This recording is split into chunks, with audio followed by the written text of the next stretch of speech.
कहते हैं आपका बात करते हैं महंगाई की। महंगाई रोकने में मोदी सरकार हलकान है। एक के बाद एक मीटिंग्स हो रही हैं, लेकिन दूसरी तरफ उपभोक्ता मामलों के मंत्रालय ने महंगाई के लिए जिन बातों को जिम्मेदार ठहराया है, उनमें से लोगों का ज्यादा खाना पीना भी है। यूपी सरकार भी यही दलील देती थी। महंगाई पर मोदी सरकार के एजेंडे से बड़ा खुलासा हुआ है। देखिए इंडिया न्यूज को मिला मोदी सरकार का एजेंडा क्या कह रहा है।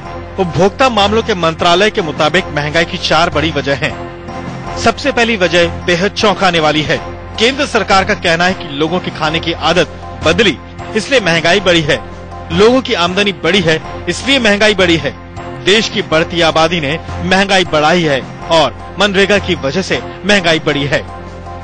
खान की जो आदतें बदली है लोगों की, उसकी वजह से महंगाई बढ़ी है। आप मानते हैं क्या है? जहाँ पहले मोटा अनाज चावल नहीं वो सब कुछ नहीं। नई चीज सरकार ने इंक्रीज किया है public expenditure like MNREGA, rising per capita income, population growth और चेंजिंग डायट्री पैटर्न। मतलब नहीं वो सब कुछ नहीं। नई चीज सरकार ने इंक्रीज किया है public expenditure like MNREGA, rising per capita income, population growth और चेंजिंग डायट्री पैटर्न, मतलब फूड हैबिट में बदलाव की वजह से।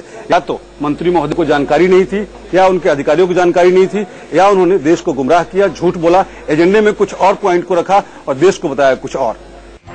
महंगाई पर मोदी सरकार की दलील वही है जो मनमोहन सरकार दिया करती थी। इस पर कांग्रेस बीजेपी से जवाब मांग रही है। क्या मोदी सरकार देश में प्रति व्यक्ति आय बढ़ने की विरोधी है?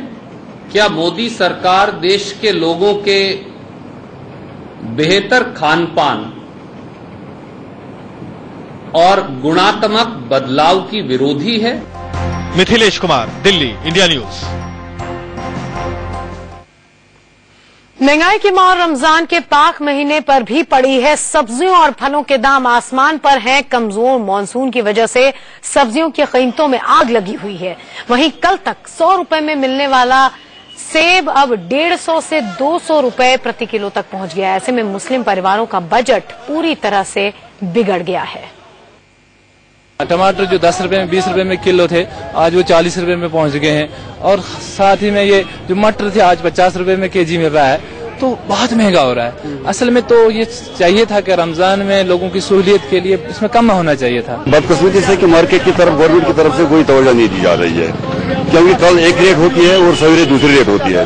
कल 1 किलो प्याज ले लें तो कल 20 रुपया था, तो आज वही प्याज हमें 40 रुपये मिलता है। चिकन अब बाजार में देख लें तो नायाब है, या अगर मिले तो दोगुना कीमत पर मिल जाता है। खासकर मैं कहूँगा, फोकस करूँगा जो वेजिटेबल है और फ्रूट्स हैं, जिनका कंजप्शन इस माह मुबारक में हर कोई, चाहे अमीर हो या गरीब हो, इन चीज़ों का इस्तेमाल हर कोई करता है।